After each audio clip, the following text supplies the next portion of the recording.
Mi nombre es General Rashid Al-Hassan, tengo 45 años y el 14 de octubre de 2021 se suponía que mi sangre mancharía la arena del patio de ejecuciones de la prisión de Evin. Fui condenado a morir fusilado por el delito de alta traición y apostasía contra el régimen islámico al que había servido toda mi vida. Pero el comandante de los ejércitos celestiales, Jesús de Nazaret, tenía una misión diferente para mi existencia. Este es mi testimonio de cómo un hombre entrenado para la guerra fue conquistado por la paz sobrenatural. Nací en 1978, en el corazón de una nación forjada en la revolución y el conflicto. Mi padre fue un héroe de guerra condecorado, un hombre de acero que me enseñó que la emoción era una debilidad y que la lealtad al líder supremo era el único camino hacia el honor. Desde mi primer aliento fui moldeado para ser un arma. Mientras otros niños jugaban con pelotas en las calles polvorientas de Teherán, yo aprendía a desmontar y volver a montar rifles de asalto con los ojos vendados. Mi infancia no fue de juegos, sino de disciplina, estrategia y adoctrinamiento. A los 18 años, ingresé en la academia militar más prestigiosa del país. Mi ascenso fue meteórico, impulsado por una combinación de herencia familiar y una aptitud despiadada para la táctica militar. A los 35 años, ya era uno de los comandantes más jóvenes de la Guardia Revolucionaria, a cargo de una unidad de élite responsable de la inteligencia interna y la supresión de disidencias. Tenía poder absoluto sobre la vida y la muerte de aquellos bajo mi jurisdicción. Mis botas resonaban en los pasillos de mármol del Ministerio de Defensa, y los soldados, hombres endurecidos por la batalla, temblaban visiblemente cuando mi mirada se posaba sobre ellos. Tenía acceso a lujos que el ciudadano promedio ni siquiera podía soñar. Vivía en una villa fortificada en las colinas del norte, con vistas a la ciudad contaminada pero brillante. Conducía vehículos blindados importados.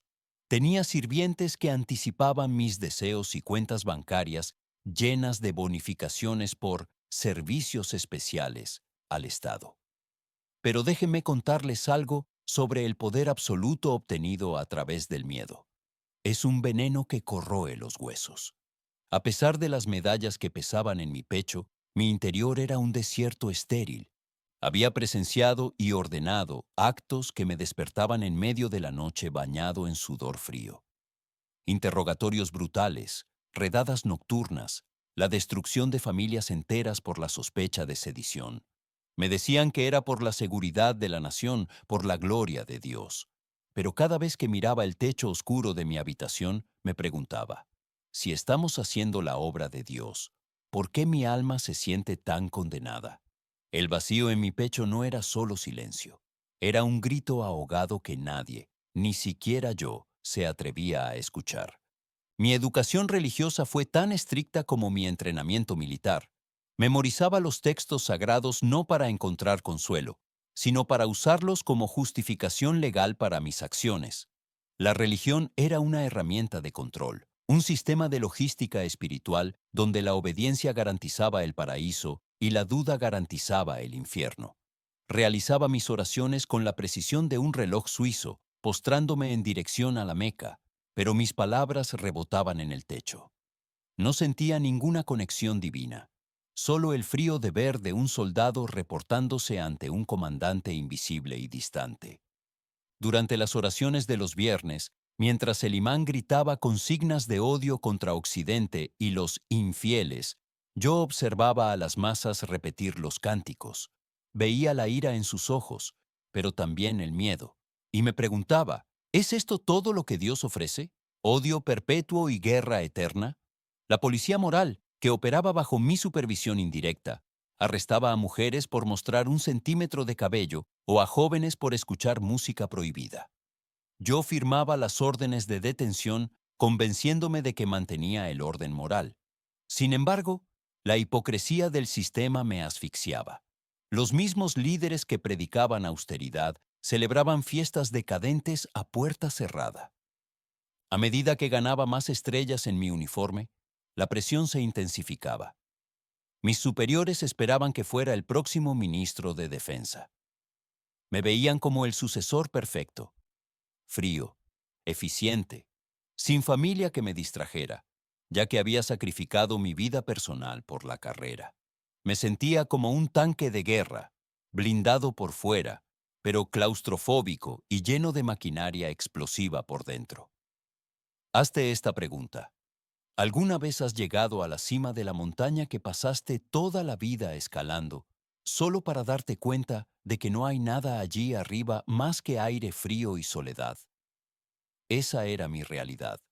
Tenía autoridad sobre miles de hombres, pero no tenía dominio sobre mi propia paz, el anhelo de verdad, de algo que no estuviera manchado por la sangre o la política, crecía como una úlcera en mi estómago.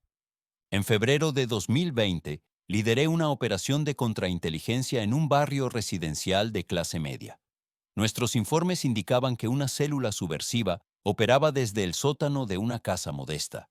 Esperábamos encontrar armas, planos de edificios gubernamentales o equipos de comunicación encriptada. Pateamos la puerta a las 2 de la madrugada. Mis hombres, armados hasta los dientes, irrumpieron gritando, lanzando a los ocupantes al suelo. Lo que encontramos me desconcertó. No había armas, no había mapas. Había 12 personas, hombres, mujeres y 2 niños, sentados en círculo en el suelo. No mostraron resistencia, no nos insultaron. En sus rostros había miedo, sí, pero debajo del miedo había algo que nunca había visto en mis años de servicio. Una calma inexplicable, una serenidad que desafiaba la lógica de tener un rifle apuntando a la cabeza. Ordené a mis hombres que registraran el lugar. El sargento me trajo una caja de cartón llena de libros. Propaganda ilegal, comandante, dijo con desprecio. Tomé uno de los libros. Era pequeño, de tapa blanda, desgastado por el uso constante. No tenía título en la portada, solo una cruz simple dibujada a mano. Lo abrí. Era un Nuevo Testamento traducido al persa. Según el protocolo, debía quemar ese material y arrestar a todos por apostasía, un crimen que conllevaba la pena de muerte. Miré al líder del grupo, un hombre anciano con manos callosas.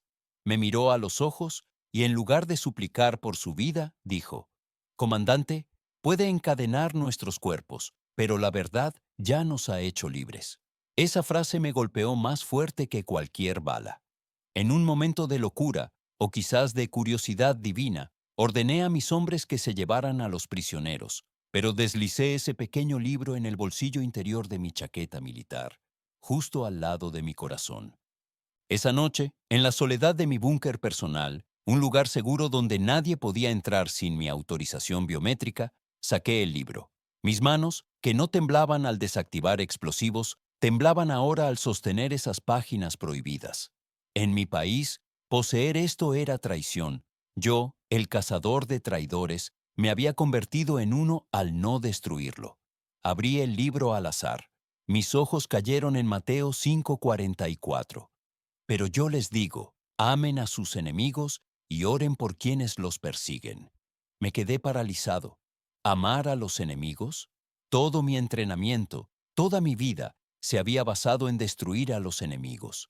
La filosofía de mi mundo era ojo por ojo y si puedes, saca los 2 ojos del otro. Pero aquí había un hombre, este Jesús, ordenando amar a quienes nos odian. Pasé la noche leyendo. Leí sobre un centurión romano, un hombre de guerra como yo, cuya fe asombró a Jesús. Leí sobre Pedro, que sacó una espada para defender a su maestro, y Jesús le ordenó guardarla, sanando la oreja del soldado herido. Este Jesús no era un líder militar que conquistaba con la fuerza. Era un rey que conquistaba con un sacrificio inimaginable. El momento que rompió mi resistencia llegó cuando leí las palabras de Jesús en la cruz. Padre, perdónalos, porque no saben lo que hacen. He visto morir a muchos hombres. He visto hombres maldecir, hombres llorar, hombres suplicar, pero nunca, jamás, había concebido que alguien pudiera perdonar a sus verdugos mientras lo torturaban. Sentí que esas palabras eran para mí. Yo era el verdugo. Yo era el que perseguía. Y sin embargo, él ofrecía perdón. Caí de rodillas sobre la alfombra persa de mi oficina. El general Rashid, el temido comandante, lloró como un niño. No eran lágrimas de tristeza, sino de una limpieza profunda, como si una represa se hubiera roto dentro de mí, lavando décadas de culpa y sangre. Le dije, Jesús, si eres real, si puedes perdonar a un hombre con las manos tan manchadas como las mías, te entrego mi espada, te entrego mi vida, tú eres mi verdadero comandante ahora. Suscríbete al canal si estás disfrutando de esta historia y quieres escuchar más testimonios de poder y fe. Tu suscripción nos ayuda a llevar estos mensajes a más personas que necesitan esperanza. En los meses siguientes llevé una doble vida. De día, seguía siendo el general Al-Hassan, asistiendo a reuniones de estrategia y supervisando tropas. Pero de noche, era un discípulo secreto. Mi comportamiento comenzó a cambiar sutilmente. Dejé de autorizar torturas. Comencé a fallar intencionalmente en encontrar ciertas células cristianas subterráneas, desviando las patrullas hacia almacenes vacíos. Trataba a mis subordinados con respeto en lugar de desprecio. Sabía que estaba caminando sobre el filo de una navaja.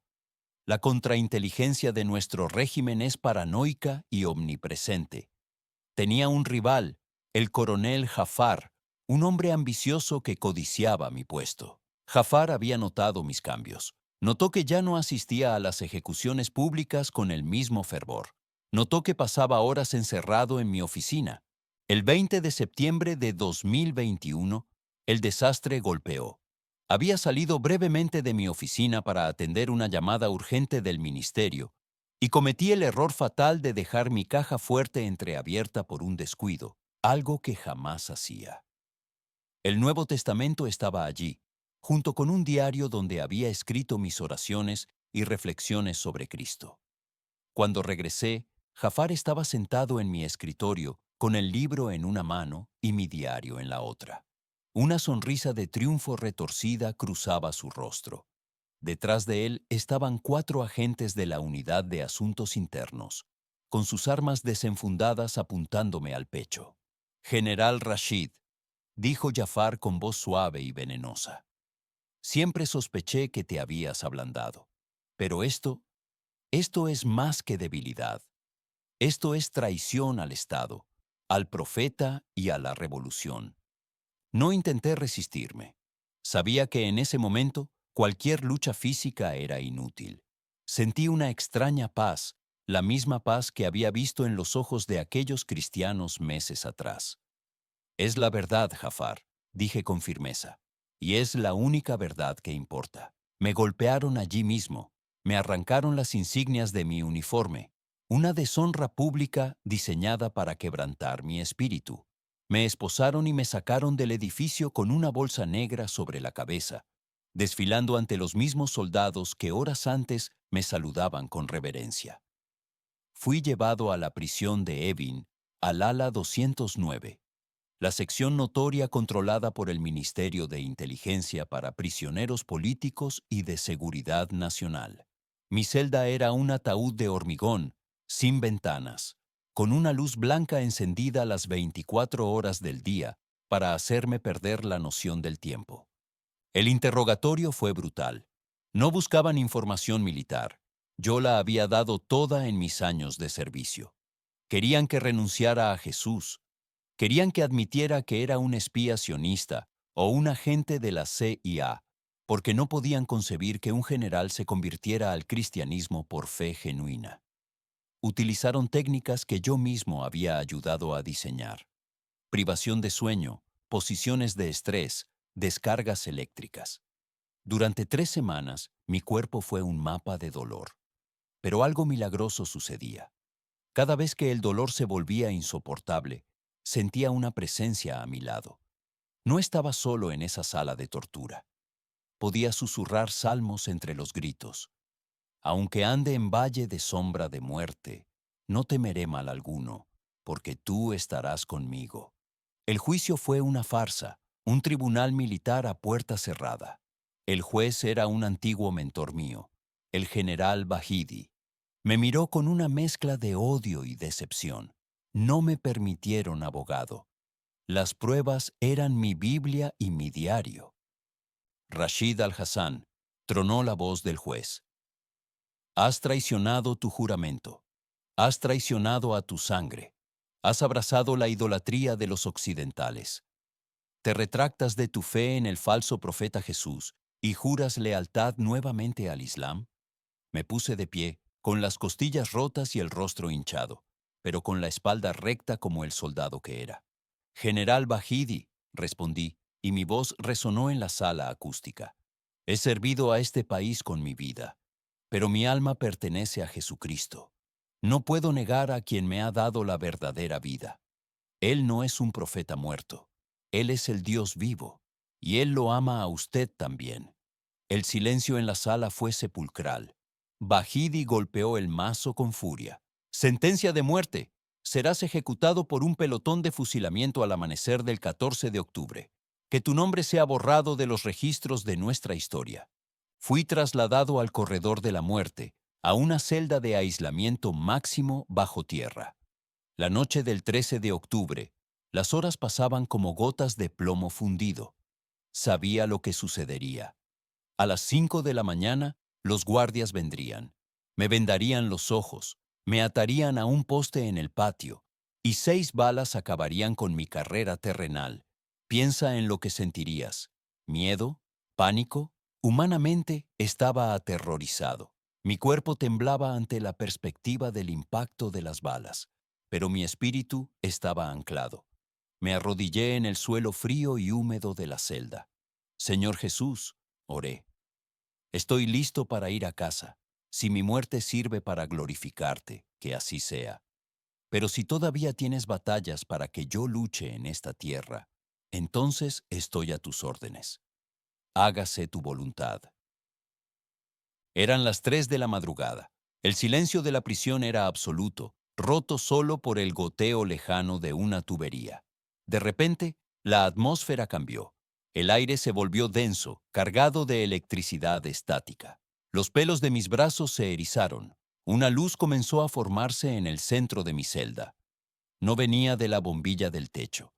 Esa luz parpadeante parecía gris en comparación. Esta luz era dorada, pura, y emanaba un calor que penetraba mis huesos doloridos, sanando instantáneamente las contusiones y fracturas de semanas de tortura. De la luz emergió una figura. No era un ángel etéreo y suave, era un guerrero. Tenía una presencia de autoridad que hacía que cualquier general terrenal pareciera un niño jugando a los soldados. Sus ojos eran como llamas de fuego, pero llenos de una compasión infinita. Sabía quién era. Era el león de Judá. Rashid, dijo. Su voz no era un susurro. Era como el sonido de muchas aguas, resonando directamente en mi mente sin necesidad de ondas sonoras. Levántate, soldado. Me puse de pie. El dolor había desaparecido. Mis costillas estaban intactas. Mi visión era clara. Señor, tartamudeé, ¿vienes a llevarme al cielo? Él sonrió, una sonrisa que irradiaba confianza y poder. Aún no. Tu misión no ha terminado. He confundido a tus enemigos y he abierto el camino. Sal y marcha hacia la libertad. Yo soy tu retaguardia. La luz se desvaneció, dejándome en la penumbra de la celda, pero con una claridad visual sobrenatural. Miré la puerta de acero reforzado, la cerradura electrónica, que requería códigos de alto nivel y huellas dactilares, emitió un chirrido y se soltó. La puerta pesada se deslizó lentamente hacia afuera. Salí al pasillo. Esperaba ver guardias armados, escuchar alarmas, ver luces rojas parpadeando, pero el pasillo estaba en silencio. Caminé hacia el puesto de control del sector. Había 2 guardias allí, hombres entrenados para matar al menor movimiento. Estaban sentados con los ojos abiertos, mirando los monitores, pero estaban completamente inmóviles, como estatuas de cera. No parpadeaban, no respiraban visiblemente. El tiempo parecía haberse detenido para ellos. Caminé frente a ellos, agitando mi mano frente a sus rostros. Nada. Dios los había puesto en un sueño profundo o había detenido su percepción de la realidad. Continué avanzando. Pasé por 3 puntos de control más. En cada uno, las puertas se abrían solas momentos antes de que yo llegara, y los guardias permanecían en ese estado de suspensión sobrenatural. Llegué al patio exterior. Los reflectores de las torres de vigilancia barrían el suelo. Sabía el patrón. Si la luz te tocaba, los francotiradores disparaban. Pero esa noche, los reflectores parecían evitar mi camino como si fueran repelidos por un campo de fuerza invisible. Caminé por las sombras, invisible para los ojos humanos y electrónicos. Llegué a la puerta perimetral trasera, una salida de suministros que siempre estaba custodiada por un vehículo blindado y 4 hombres. La puerta estaba entreabierta. Los guardias estaban profundamente dormidos sobre el capó del vehículo, roncando ruidosamente. Salí a la calle fría de Teherán. Era un hombre libre, vistiendo el uniforme gris de prisionero, en medio de una de las ciudades más vigiladas del mundo. Pero Dios no hace las cosas a medias. A 200 metros de la prisión, en un callejón oscuro, había un viejo sedán aparcado con el motor en marcha y la puerta del conductor abierta. No había nadie dentro. Me acerqué con cautela. En el asiento del copiloto había una bolsa. Dentro encontré ropa civil, un poco de dinero en efectivo y un mapa con una ruta marcada hacia la frontera noroeste, hacia las montañas de Kurdistán. No sé qué ángel o qué hermano en la fe guiado por el Espíritu Santo dejó ese coche allí, pero supe que era mi transporte. Conduje durante 12 horas seguidas, evitando las autopistas principales y los puestos de control conocidos. Mi entrenamiento militar me sirvió para navegar por las rutas de contrabando. Cada vez que veía luces de policía a lo lejos, una calma sobrenatural me decía cuándo girar y cuándo esperar. Llegué a las montañas al atardecer. Tuve que abandonar el coche y seguir a pie. El terreno era traicionero, lleno de minas terrestres remanentes de viejas guerras y patrullas fronterizas. Caminé durante 2 días y 2 noches, con apenas agua y comida. El frío de la montaña era brutal, pero el fuego que sentía en mi interior me mantenía caliente. En la segunda noche, mientras cruzaba un paso nevado, escuché ladridos de perros y voces. Una patrulla fronteriza me había rastreado. Vi los haces de sus linternas acercándose rápidamente. Estaba atrapado contra un acantilado. No tenía armas. Estaba agotado. Señor, susurré, ¿me sacaste de la prisión para morir aquí en la nieve? Entonces, una niebla espesa y repentina descendió sobre la montaña. Era tan densa que no podía ver mi propia mano frente a mi cara. Las voces de los soldados se volvieron confusas. Los oí gritarse entre ellos, desorientados, incapaces de encontrar el rastro ni verse unos a otros. Los perros gemían y se negaban a avanzar. Cubierto por la nube de Dios, caminé justo a través de su línea, invisible e indetectable. Crucé la frontera esa madrugada.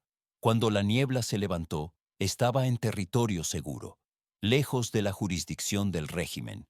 Caí de rodillas en la tierra extranjera y besé el suelo. No lloré por mí, sino por la fidelidad inquebrantable de mi nuevo comandante.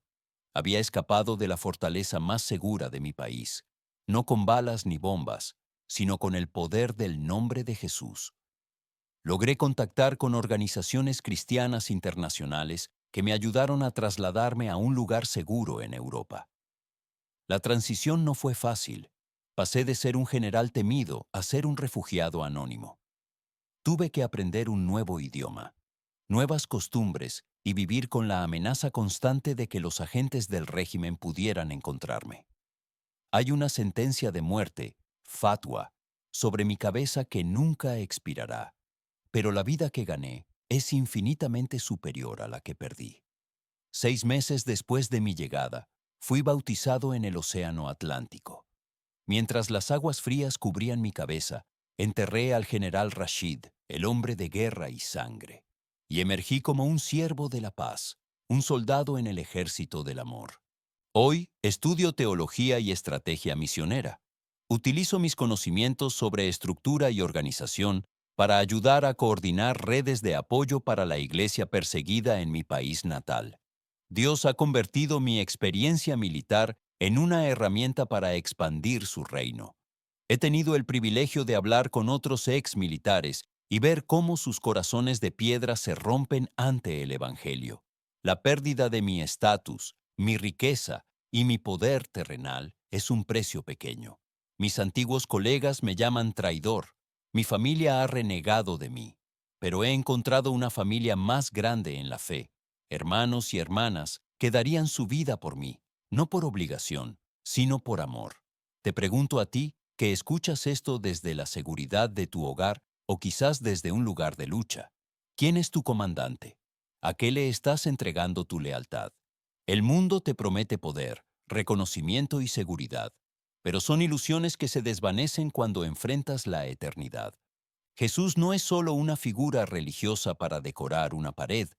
Él es el rey que rompe cadenas de acero, que ciega a los ejércitos y que camina dentro de las celdas de tortura para rescatar a sus hijos. Él puede liberarte de tu prisión, ya sea una celda real, una adicción, una depresión o una vida vacía de propósito. Si Dios pudo sacar a un general endurecido del corredor de la muerte y transformarlo en un pastor, imagina lo que puede hacer con tu vida si te rindes a Él.